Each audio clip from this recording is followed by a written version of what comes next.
Te cuento que hay una razón por la que los canguros y los emú son el icono de Australia. Ninguno de los dos puede ir hacia atrás y eso representa un signo de progreso.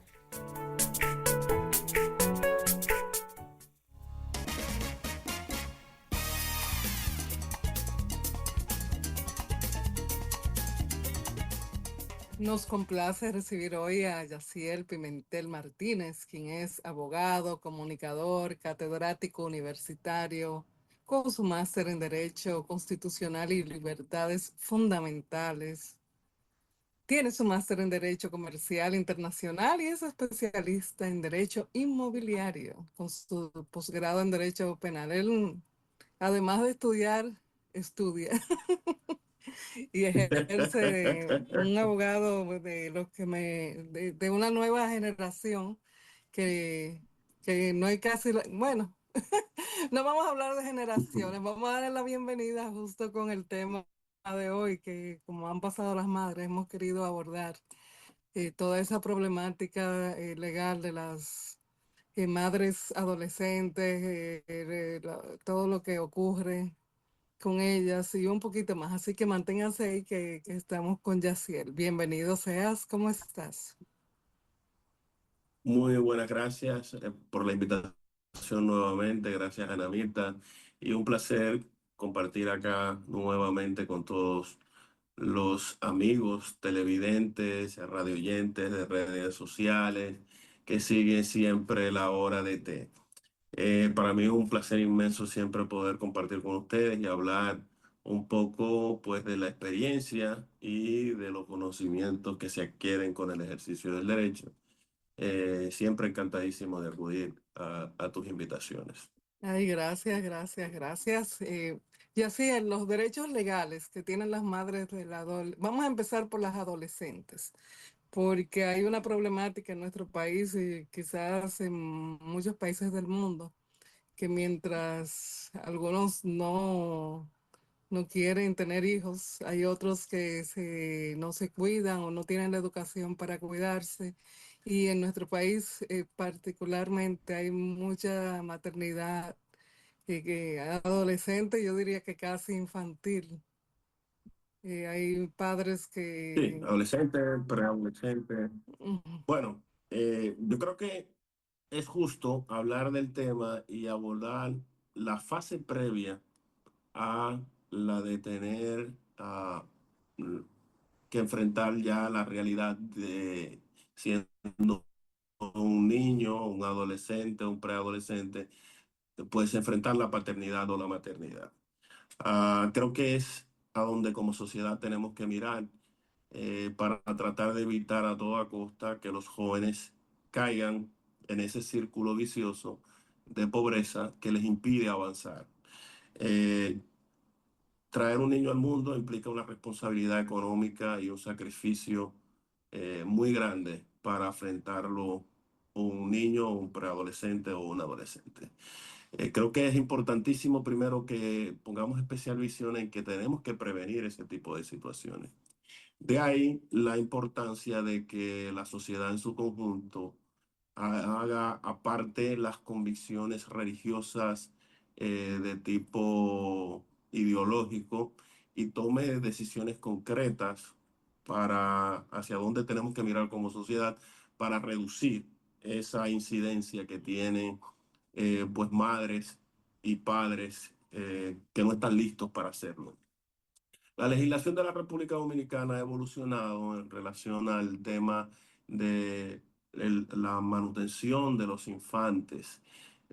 Primero, presionado por acuerdos internacionales de los que el Estado Dominicano era signatario, y eso dio como resultado la Ley 136-02, que es conocida popularmente como el Código del Menor, pero que es una normativa, es una ley que ha quedado atrapada en esos acuerdos internacionales, en la propia Constitución.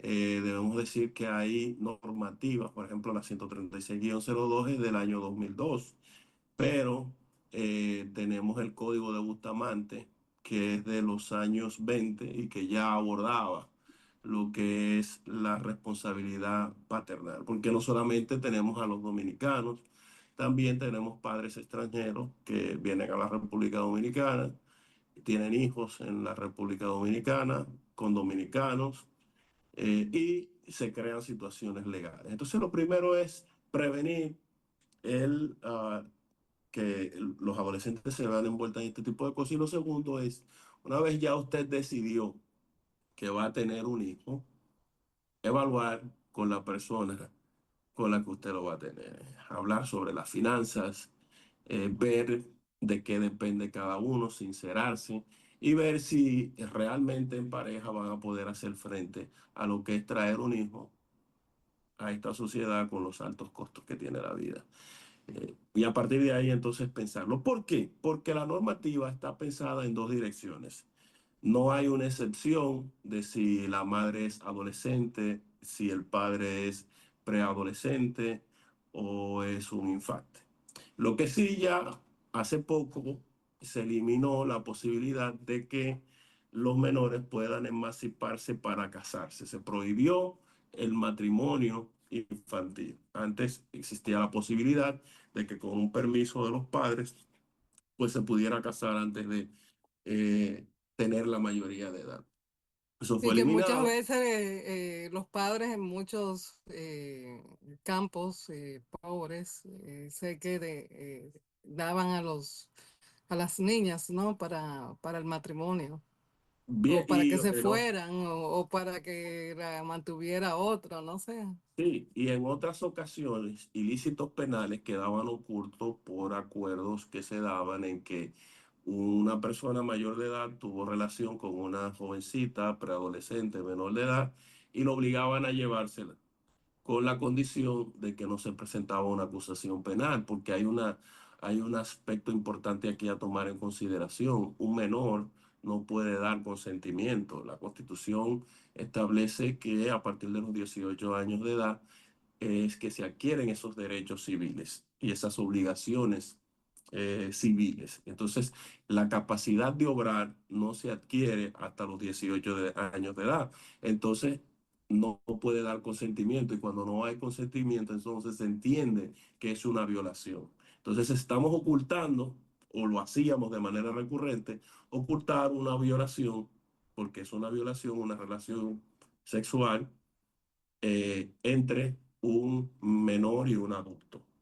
Y hay otros tipos penales que pudieran, digamos que aligerar el, el, el tipo penal que pudiera ser la seducción, pero igual es una situación penal que tiene que ser perseguida por el Ministerio Público y que pasó desapercibida durante mucho tiempo por esos acuerdos que se daban.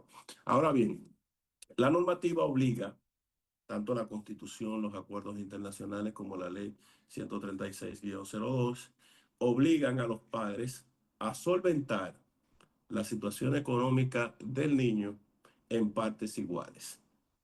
De ahí el problema. Una persona que no está en capacidad económica, que no tiene una formación que le permita eh, producir y adquirir bienes para hacerle frente a los gastos de un niño, pues entonces la va a tener difícil, aunque el padre tenga la obligación de aportar, porque tampoco la ley te obliga a cubrirlo todo. Por ejemplo, he tenido casos que han llegado a mi oficina y en la mayoría de esos casos uno los lleva prácticamente pro bono, porque no son casos que tú le puedas cobrar porque no generan beneficios, y simplemente por ayudar a un cliente que conoce a alguien o darle la asistencia para que no quede totalmente desamparado, pero no son casos que generan beneficios económicos reales.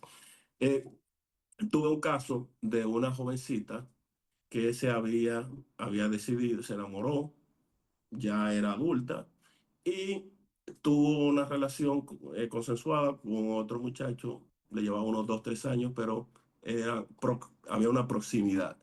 Pero cuando tuvieron el hijo, años después se separan. Pero ¿qué pasa? Ese padre tenía 9 hijos, 10 con el de ella, y tenía un sueldo de 10.000 pesos. la normativa te obliga a que haga un aporte proporcional. Pero ¿qué aporte proporcional va a hacer un padre que tiene la obligación de mantener a 10 hijos y su salario es de 10.000 pesos? Además, la normativa también establece que es proporcional a su salario y proporcional a los gastos del niño.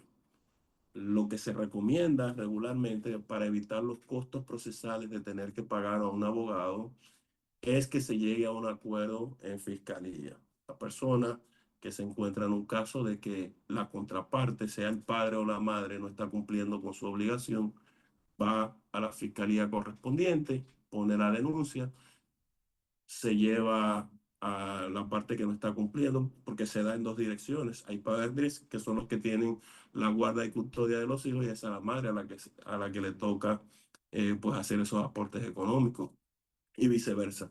Entonces, una vez se llega a fiscalía casi siempre trata de conciliar.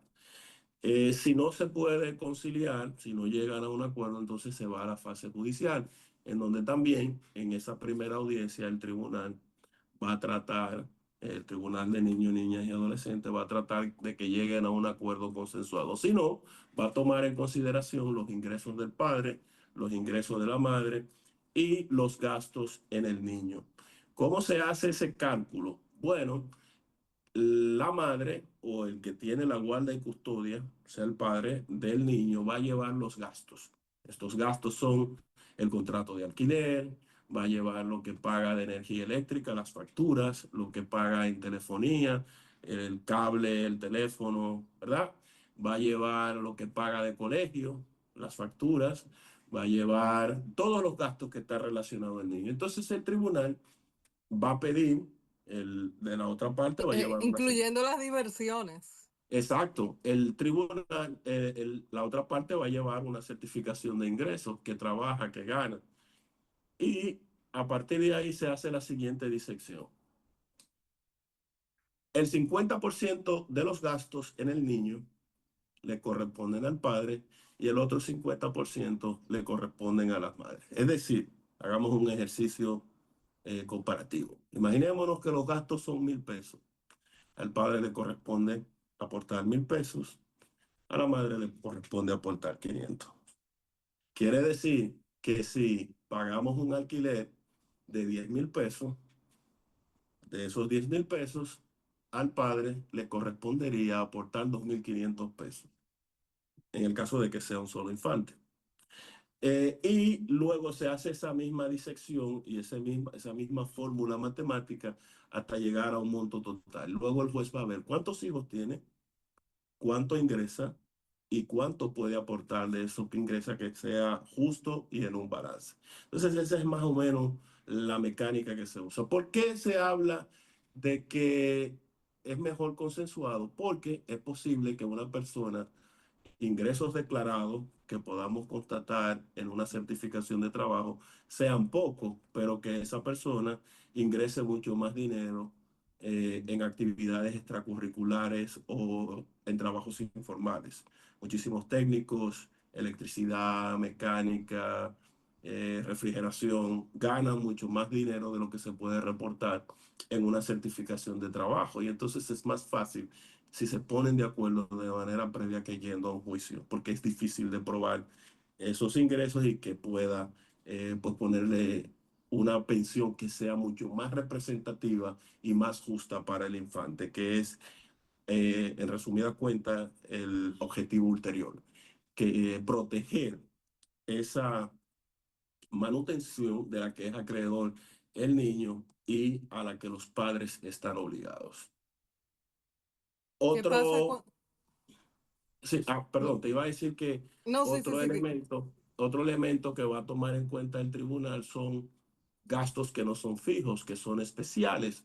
Por ejemplo, los gastos escolares que se dan en una fecha especial cuando estamos pagando reinscripción en los colegios, estamos comprando útiles escolares, estamos comprando libros, y la fecha festiva en donde se supone que los empleados reciben un bono y se le compra ropa, zapatos a los niños y se hacen esas actividades especiales. O sea, a grandes rasgos, eso es lo que va a tomar el juez, le va a poner una pensión especial y le va a decir que en esas fechas específicas tiene que hacer unas aportaciones adicionales y en caso de que hayan situaciones de salud, también deberá aportar, deberá hacer aportes especiales que correspondan al 50% de esos gastos que se generen. Ahora, lejos de ser una ilusión y de que tengo 10 hijos y voy a vivir de ellos, eso es muy difícil que se logre porque el tribunal eventualmente hará las evaluaciones del lugar y se dará cuenta de las obligaciones que se generan de ambas partes. O sea, no es porque tú tengas un hijo, vas a dejar de trabajar y el padre tiene que mantenerte a ti y a la criatura. El padre tiene una obligación legal protegida y garantizada por ley de suplir el 50% de los gastos del infante. Riesgos para las partes que incumplan con este acuerdo homologado, ya sea en fiscalía y lleva al tribunal y se homologa mediante una sentencia, o decidido mediante un proceso litigioso por el tribunal, en el momento en que faltes, seas el padre que paga la manutención o seas la madre que paga la manutención, en el momento que no hagas el pago correspondiente a la manutención, al día siguiente el Ministerio Público te puede detener preso o el cónyuge beneficiario o el padre beneficiario puede ir a la fiscalía y solicitar que se te dicte orden de arresto por no pagar y hasta tanto no pagues esa manutención no sales de prisión. Hay gente que deja acumular 5, 10, 12 meses y hasta años. Y ¿Y si qué se pasa te dice con qué consecuencias tienen esas personas hasta, hasta que se dejan de cumplir? ¿Ya eso se echa en el olvido o es no, retroactivo? no, esas personas van presas y hasta tanto no liquiden todas las manutenciones dejadas de pagar, no salen de prisión.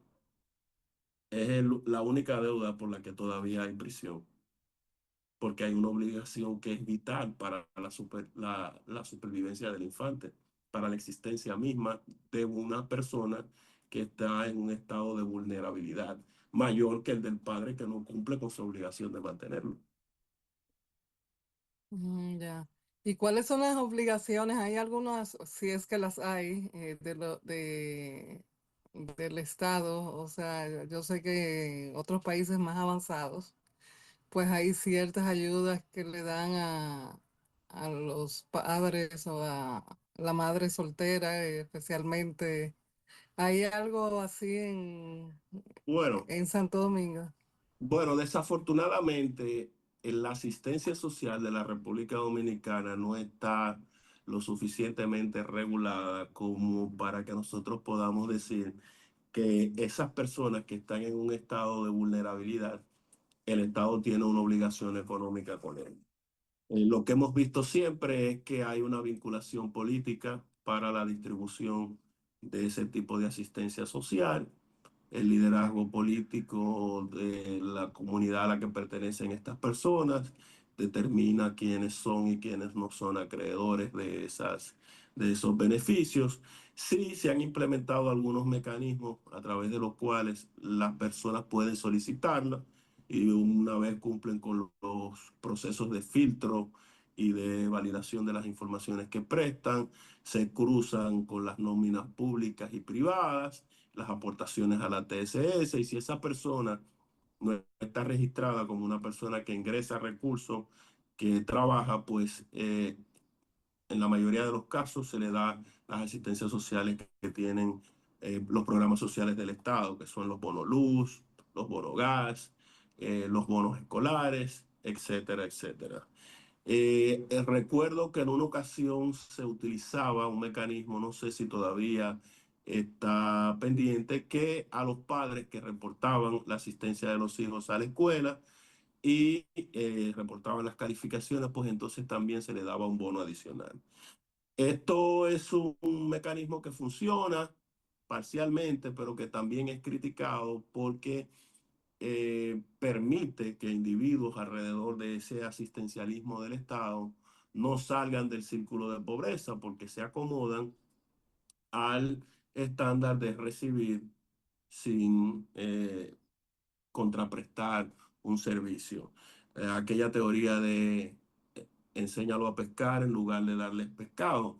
Y esa exigencia de que lleven a los hijos a la escuela, de que tengan una buena calificación, a mí me parece interesante porque podría potenciar a que esas familias en estado de extrema pobreza pues, pudieran salir del círculo, porque estamos diciendo que teóricamente la educación es la llave que abre todas las puertas y una persona educada tiene mucho más posibilidades que una que no tiene ningún tipo de formación.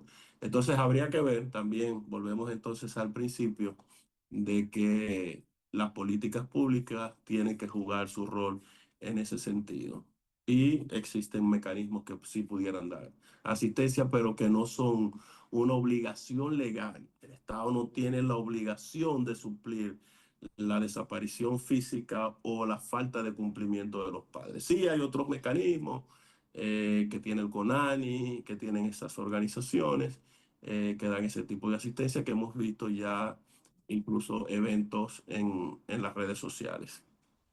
Wow, la verdad es que Yaciel nos has ilustrado mucho, se quedan siempre cosas en el tintero por saber, pues tengo aquí una lista aquí de inquietudes, porque no solamente las madres adolescentes necesitan protección, sino también los adultos, y lo hemos tocado de alguna manera.